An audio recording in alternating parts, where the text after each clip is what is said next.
All right, so this week we are going to be working on healing painful memories.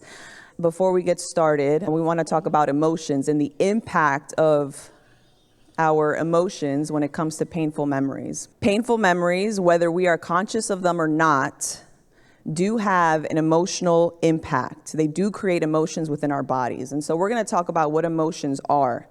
A lot of times people think that emotions are something that are very fickle. You probably have heard that before.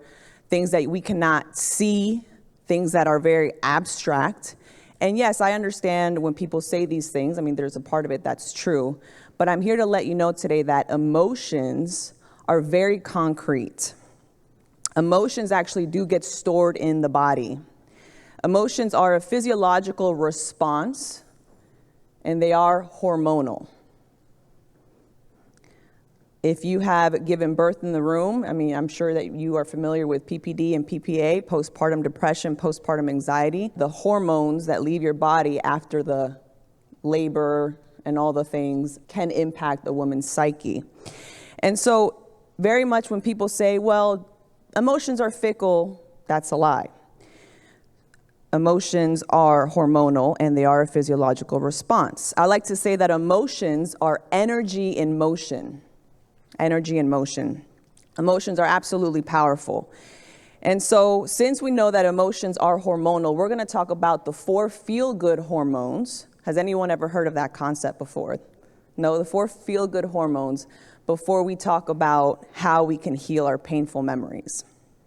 And so because we know that emotions are really hormones that are being pumped through our veins by our brain and our nervous system, we know that scientists have identified 4 hormones that can help us feel good. The first one is called dopamine. Dopamine is the reward chemical. Dopamine is pumped through our veins when we complete a task, we engage in self-care, or we celebrate little wins. If you are like me, you know that maybe you have to set up your week for the week and you do a to-do list of all the things that you need to get done. And as you do them, you cross them off your list and you just feel very good about yourself. Anyone else? Yeah. All right. That's dopamine being pumped through your veins. The next one is called serotonin, which is known as the mood stabilizer. Our brain pumps this hormone through our veins when we are meditating or engaging in a good ugly cry worship song, amen, running, or sun exposure.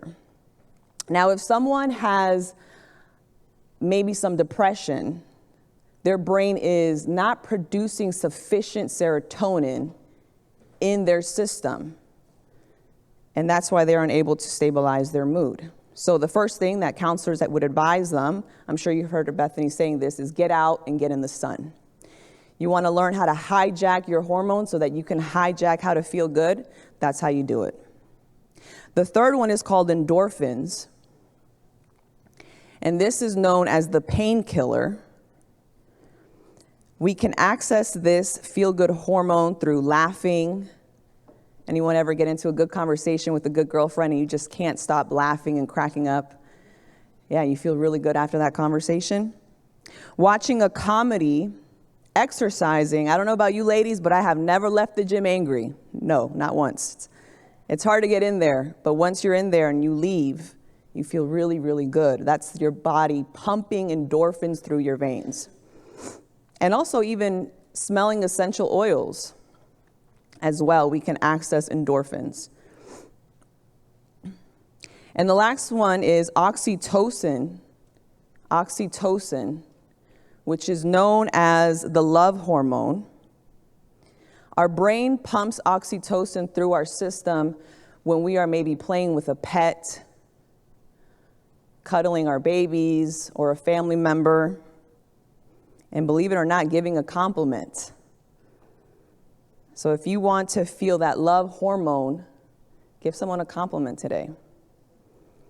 So those 4 feel-good hormones, like I mentioned to you, the brain will send signals to your nervous system to pump these hormones out to make you feel good.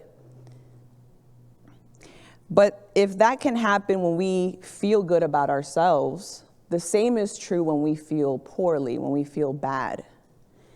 The brain pumps adrenaline and cortisol. Who's heard of those terms before?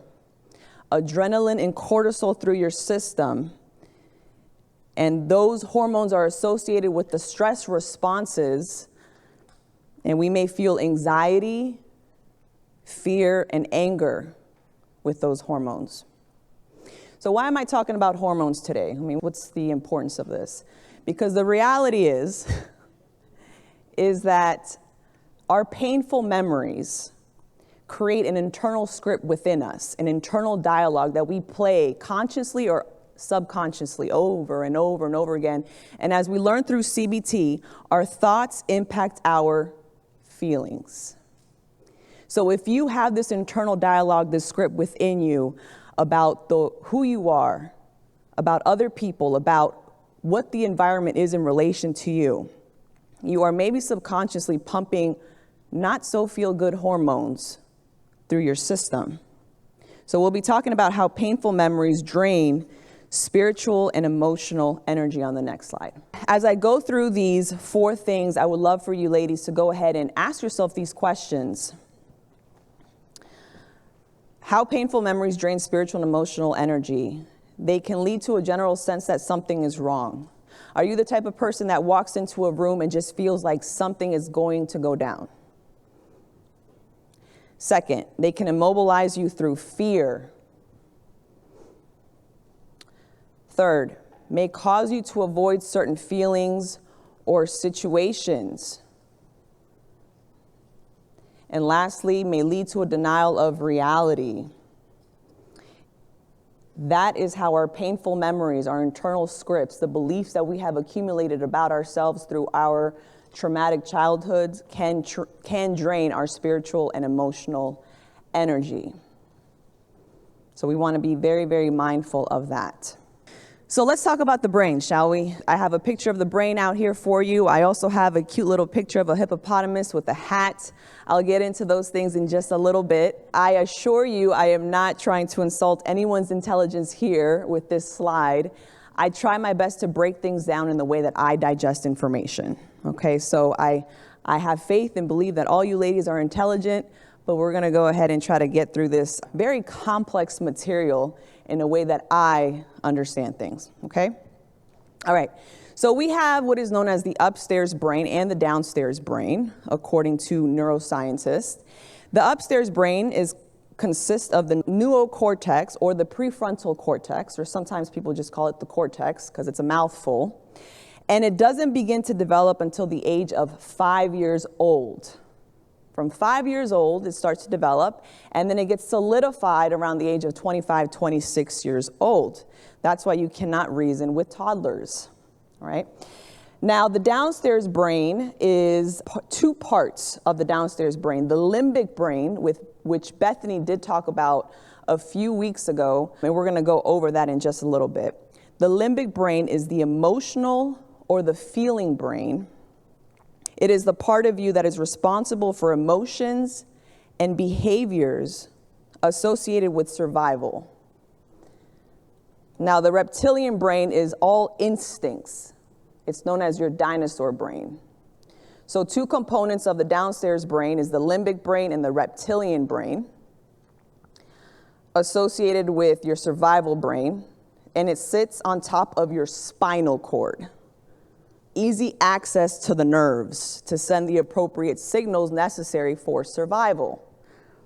And like I mentioned to you, the upstairs brain, which is the cortex, doesn't develop until the age of 5. So why is this important?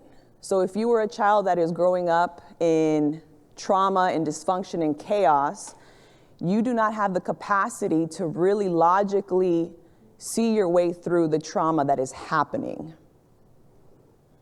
You are almost in a way conditioned to be in your downstairs brain, in the limbic brain, without any guidance into your upstairs brain. So let's talk about the limbic brain and why it's so important when it comes to trauma. So the limbic brain, the way that I remember it, consists of four major parts, and it can be remembered with this cute little acronym, HIPPO with a hat. HIPPO with a hat. HIPPO stands for the hippocampus. The H in hat stands for hypothalamus. The A stands for the amygdala. The T stands for the thalamus. So the hippocampus, the hypothalamus, the amygdala, and the thalamus. We're going to be going over those four parts of the limbic system, but not necessarily in that order. The first one is the thalamus, which is known as your sensory relay station. This is the part of the brain that takes in through your five senses your environment. What's important for me to see? What's important for me to touch, for me to smell, for me to taste? The amygdala, the second part, is known as your aggression center. The amygdala is known for making you feel anger, fear, and anxiety, and possibly even engage in violence. So let me give you an example of when this would be actually useful. So God designed us so perfectly, in a way, our brains anyway. He designed our brains to survive very difficult circumstances and stressors. So think of cave woman. Cave woman would get up in the morning, step outside of her cave, and see a lion, a stress, a threat. And instantly, her thalamus, her sensory relay station, through the sense of sight, takes that in and notices this is a threat. I'm noticing something through my sight. This is a threat. I need to go ahead and send the appropriate messages to the rest of my brain. So it sends the proper signals to the amygdala. The fears and the anxiety kicks in for cave woman. She gets into her fight or flight. Has anyone heard of that before? Fight or flight responses. And we'll come back to that example in just a little bit. Let me just go over the limbic brain. The third part is the hippocampus. The hippocampus is the third part of the brain of the limbic system. And this part is responsible for converting short-term memory into long-term memory. Short-term memory into long-term memory. The way that I remember this is that a hippopotamus is very similar to an elephant, and they like to say that elephants never forget, right? Yeah. So the same thing, the hippocampus converts short-term memory into long-term memory. Going back to the example of cave woman, when she steps out into the wild and notices the lion, her hippocampus remembered, hey, this is the same threat that killed your caveman a year ago. You need that memory for survival. You need to run from this thing. And the last thing that we'll be discussing, a part of the brain of the limbic system, is the hypothalamus. The hypothalamus is in charge of regulating your nervous system. Sits at the base of your skull, right on top of your spinal cord, has easy access to your whole nervous system, to your spinal cord. So once it gets all the information that it needs from the other parts of the brain, oh, this is a real threat. This is a lion. He ate your caveman last year. I need to send the appropriate responses to the rest of your body to fight or flee from this threat. Isn't it so awesome how God created us in our brains? But the reality is that here we are, and we're not dealing with lions and tigers and bears. We're dealing with Nova traffic, or we're dealing with an argument that we had with our spouse, or we're dealing with our children, or we're dealing with unprocessed trauma from our childhood. And so what happens is when we have an overreactive downstairs brain, an overreactive limbic brain, we can get stuck in the downstairs brain due to unprocessed traumatic memories. We've been conditioned in a way to just stay downstairs without accessing the parts of the brain that are associated with reasoning and logic, And believe it or not, emotions of empathy and compassion, those emotions are associated with the prefrontal cortex. So let me just say, I'm not saying that it's all your fault and your brain and your nervous system is the reason why you are the way that you are. That's not what I'm saying. The downstairs brain is not the enemy at all. This is how God designed us so that we can be able to protect ourselves and get away from any threats. Let me describe to you an example of the relationship between the upstairs and the downstairs brain. The snake example. So if you're like me, you don't like going to clean out your garage or your attic or whatever the case may be. So you put those things off for a while. But let's say that you finally stop procrastinating. We learned that a few weeks ago. And so you go into the garage and you realize I have to go ahead and pick up this box. You look into the box and you notice a snake. So what you do, your instincts, your downstairs brain kicks you into fight or flight. You drop the box, and if you're like me, you might take 10 to 15 steps back, because I can be quite of a drama queen at times. And then you notice your heart just racing and palpitating.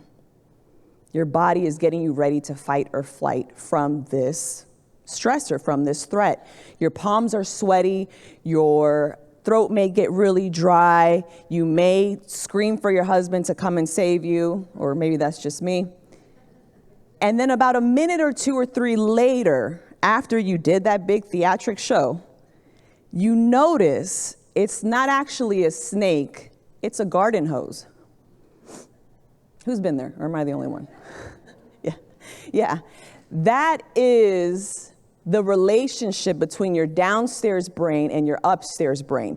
It takes some time to actually get the information from your downstairs to your upstairs brain. But if that really was a snake, there's no time to check in with the upstairs brain. Because if that really was a threat, if that really was a snake, you could have been dead. So sometimes our brains, we just need to take a little bit of a tactical moment of pause, right? Step away from the threat to be able to get our upstairs brain activated. Our brain is designed to keep us alive. That's what it does. I'm going to talk about one resource here that I think may benefit you if you want to continue to look more deeply into how our brains respond to trauma. You may be saying, well, Tatiana, this is great information. I mean, I'm not dealing with lions and tigers and bears. I've dealt with a lot of trauma from my past. I have been conditioned to live in the downstairs brain, absolutely. Now, how do I work through that? Before we talk about that, I want to discuss with you this book, The Body Keeps the Score, by Dr. Van der Kolk. In his book, I'll provide a quick short summary of it. He talks about the impact of trauma. And he makes these 4 points in the book that are very, very beneficial. We all had to read this book during our graduate programs, and it's life-changing. The first point is that trauma is universal. Trauma is universal. 84% of people have experienced at least one traumatic event. In my research, that is the number that I came up with when I was doing this slide. I personally believe that that number is actually quite higher, but people may be in denial of what trauma is and the relation to it. And scripture does back this up. The Bible does say that we live in a fallen world. And so sometimes what helps me is to just keep that in perspective, that yes, I may have struggled with X, Y, and Z, but I am not the only one who is struggling with X, Y, and Z. The Apostle Peter in 1 Peter chapter 5, he says this in verse 8 and 9. Be alert and of sober mind. Your enemy, the devil, prowls around like a roaring lion, looking for someone to devour.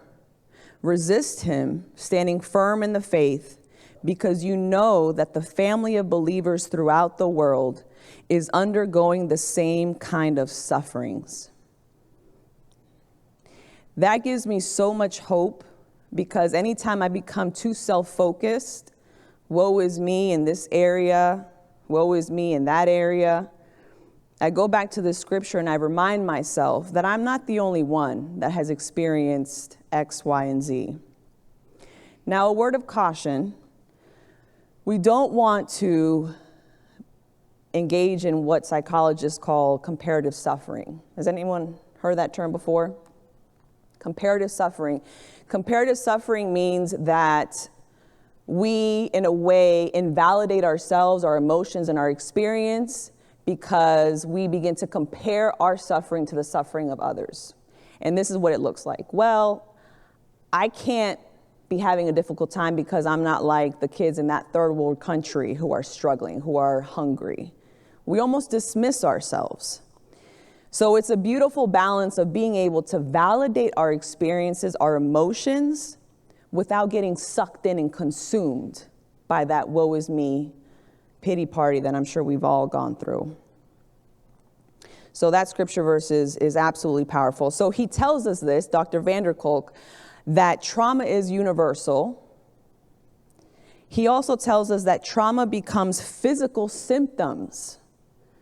Trauma, unprocessed trauma, when you haven't dealt with it accordingly, when you haven't engaged the cortex to be able to process what has been going on, when you haven't engaged the upstairs brain, could be the reason why you feel crappy. I read a long time ago that 90% of illnesses begin in the mind. 90% of illnesses begin in the mind. And so when we're talking about mild symptoms such as insomnia or low sex drive or increase and decrease in appetite, restlessness, muscle tension and muscle pain, that could be because of how you have been thinking over the course of your life. Severe illnesses such as heart attacks and strokes and diabetes, and the list goes on and on and on. I wonder how much of it was because of how we were thinking. There's power in our words. There's power in our thoughts, scripture says. The next thing that Dr. Van der Kolk talks about is that sometimes we can become addicted to trauma, addicted to chaos. The brain likes familiarity. The brain likes to know what's going to happen next. So if you were the type of person that grew up in trauma and chaos and dysfunction, it may be a subconscious normal response to seek trauma. I had a mentor in this field a few years ago that she came to me one day and said, Tatiana, I'm going back to get my PhD in this specialized field for the next 4 years. And I looked at her and I said, why? And not that I'm knocking education or if you're for it, if you're not, that's not what I'm saying. I looked at her and I said, you're successful. You're a successful supervisor. You have your own business. You've done this, this, and this. And she looked at me and I'll never forget her response. She said, I think I'm just addicted to chaos. And I said, okay, Roger, that's all I need to know. And so if you find yourself growing up in a place and you've been conditioned to almost seek chaos, that could look like very differently for everybody. If you grew up and your parents were codependent upon each other, maybe you grow up and you find a partner that may resemble your parents' relationship, whether consciously or subconsciously. But there's hope. Dr. Van der Kolk says. He says, yes, trauma is universal. Yes, trauma can become physical symptoms. Yes, we sometimes can become addicted to trauma. But the hope is that we can get through this with the possibility of self-leadership, is his last point. Self-leadership. This is where you bridge the gap between the upstairs and the downstairs brain. We are working towards brain wholeness. Brain wholeness. And sometimes you do need to go seek a professional to be able to do that, because if those things were not modeled to you, empathy and compassion and logical thinking, because of the chaos and dysfunction that you grew up with, then you may need help from an expert. So I'll be talking about the signs of buried traumatic memories if you did your homework. All right, so if you're following along, we're on page 124 through 126. The signs of buried traumatic memories. Remember, the memories are so important to be able to look at under a microscope, digest, because through our memories, we develop beliefs about ourselves. Those beliefs eventually become our self-talk. And that conversation replays over and over and over again, which impact our emotions, which we learned today. Emotions are not just something that are abstract. They very much are physiological responses within our body. So these are the signs. Did you identify with characteristics of an adult child with no clear reason why? A few weeks ago, we talked about what an adult child was. It is a child that maybe had a lot of responsibilities growing up. And for the sake of time, I'm not going to go over those characteristics, but they're on page 94 and 96 for your reading. Another sign of buried traumatic memories that you may have is you might have foggy memories of your whole childhood. Foggy memories of your whole childhood. This could be the hippocampus's way of trying to protect you. Maybe it decided I shouldn't store this memory because it's not detrimental for me to continue to be alive. So because of this, you might have foggy memories of your whole childhood, which could be a sign of a buried traumatic memory. The next thing is unusual feelings about rooms and houses where you lived as a child. Last week we talked about visualization and the importance of what we visualize, because the brain doesn't know the difference between what is real and what is fake. So if you're visualizing constant chaos or worst case scenarios, your body is going to send physiological responses, hormones accordingly to match that reality. And then that's why you just feel always anxious. But when you are visualizing your old room or your old household, notice what type of emotions come up for you. Are they emotions of anger or sadness, fear and anxiety? Because that could be a sign that you have some buried traumatic memories that you haven't dealt with. The next sign is feedback from persons who have uncovered hidden memories. Maybe in your groups, you've talked to someone who's doing the therapy, maybe doing some EMDR, and Bethany will talk about that in just a little bit. Maybe who has processed some of the traumatic stuff. And the feedback that you're getting from them is one that sounds like this. Wow, I can't believe that that happened to you. You may not have been aware that that was a traumatic event, but the feedback that you're receiving from this person makes you kind of second guess, like, wow, maybe I do need to go see a specialist. And then the last thing is the inability to experience certain feelings. Do you find yourself stuck in the downstairs brain? The feelings that are associated with survival, the feelings of fear, anxiety. When you look at the feelings wheel, which I apologize, some of you guys may or may not have it, do you have a difficult time recalling the last time you felt emotions in the happy, joy, and surprise categories? Really take that into consideration. So those are some of the signs of buried traumatic memories.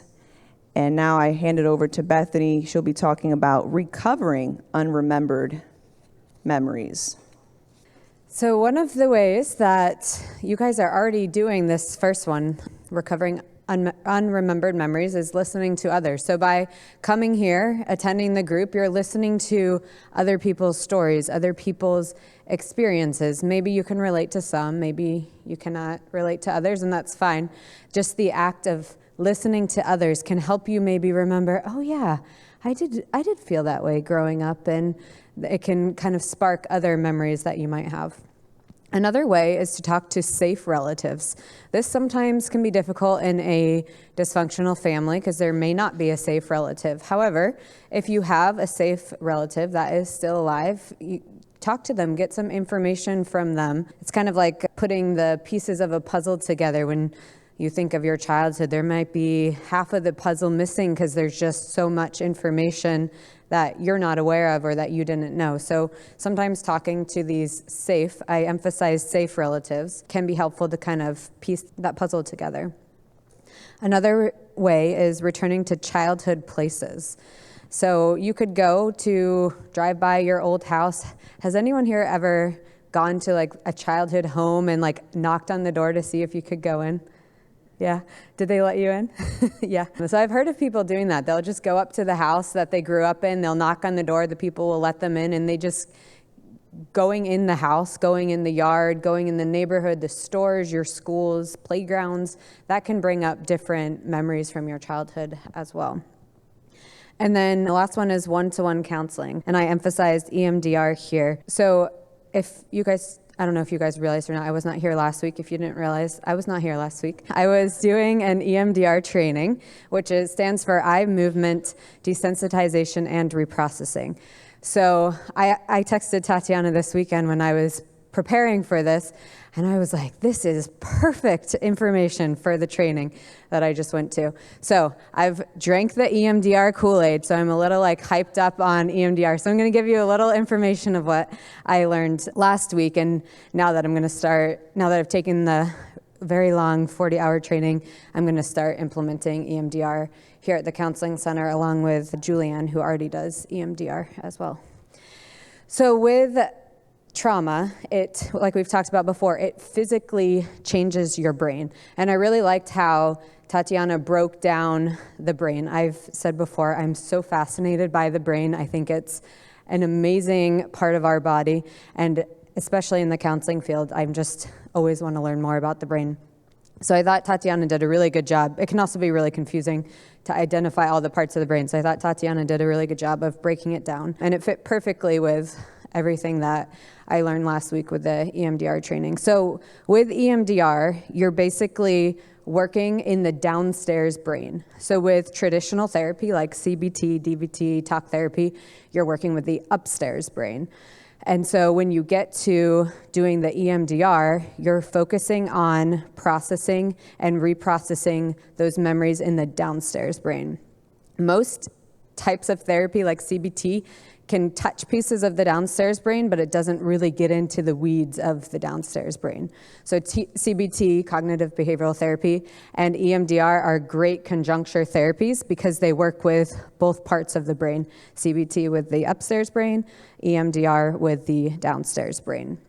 So with EMDR, you're working to change the neuroplasticity and the neural connections through your brain.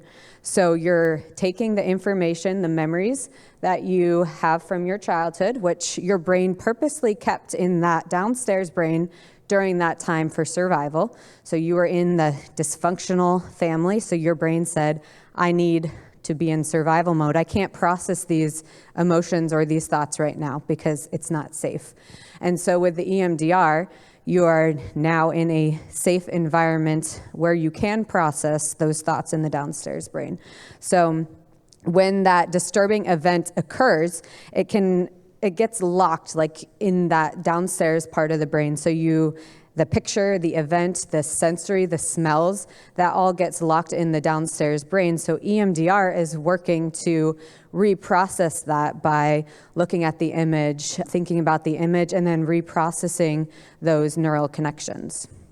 So it's done by doing it's called Bls Bilateral Stimulation. It can be either eye movements, it can be tapping, there's like these buzzers that you can use. So there's different things that you can do to stimulate the brain, and they say it's similar to what you would be getting in REM sleep. So that's why sometimes with dreams, you may dream things that may have happened in the past or about different events that have happened. So when you do the eye movements or the BLS, it helps reprocess that memory and the other experience or other associations with that experience, and then it replaces them with positive ones. So when I was doing the training, we actually had to practice EMDR with our partner for several hours, and then they had to do EMDR on us. And when I was working with my partner, she wanted to do the fear of flying. She's like, that's a basic one. You won't get into anything from my childhood or my past or anything. So we started with the fear of flying. I'm like, all right, we'll do that. Next thing we know, her negative connotation was that, or negative belief is that I have to be in control, which spiraled to, I feel alone, which spiraled to, oh, that was from my childhood. And so we processed through that and we did the EMDR, and her distress about flying, which was at a 10, which was super high, went all the way down to a 1 or 2 after we did EMDR for maybe two hours total that day between the two of us. So she did it for maybe an hour, and it went from a 10 to a 2. The fear of flying, which went down to I have to be in control, which went to I'm alone. And so we were able to identify that core belief that she didn't even realize had anything to do with the fear of flying. And she was like, man, I really thought I was escaping talking about my past with you. I just really wanted to focus on the fear of flying. But that's kind of the cool part of the brain is, it's all connected. So EMDR really looks at those negative beliefs and how those negative beliefs processes them and how those are our core beliefs, and you change them to the positive beliefs. That's my very brief. I could talk for a lot longer about it, but for the sake of time, I won't.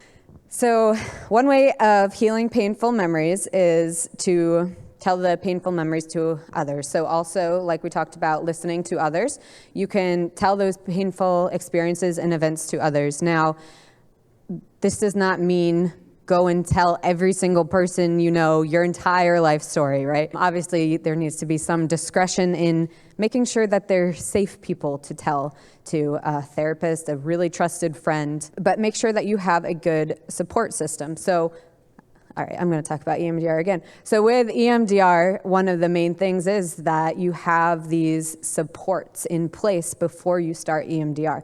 It doesn't have to necessarily be people. There's different exercises that you do just internally to have those safe places and that support system, with it external or internal.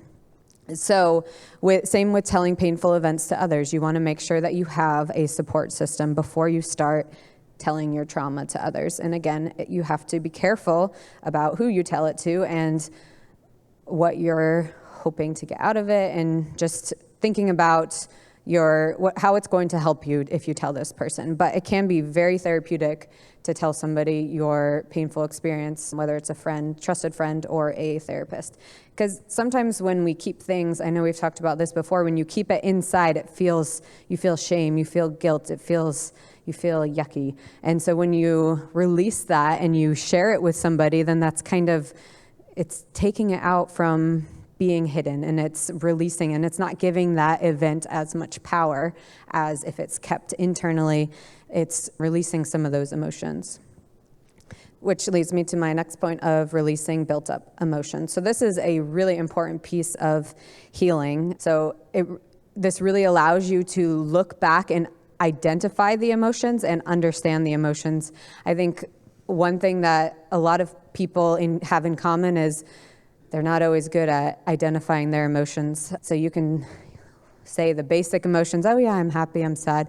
But then you really look into it, you're like, I don't actually know how I'm really feeling, which is why I love the feelings, because you can really identify what you were feeling, and then you can work on releasing that. So it's kind of the whole process of grieving that we've talked about. So grieving your childhood and allowing yourself to experience those different emotions associated with grieving, the anger, the denial, the fear. BR says you have to feel it to heal it, which I think is so true, because a lot of times we just think, oh, we'll push that down and not have to feel it. But EMDR and research shows that you have to feel it in order to heal and walk through it. Another one is confronting the offending person.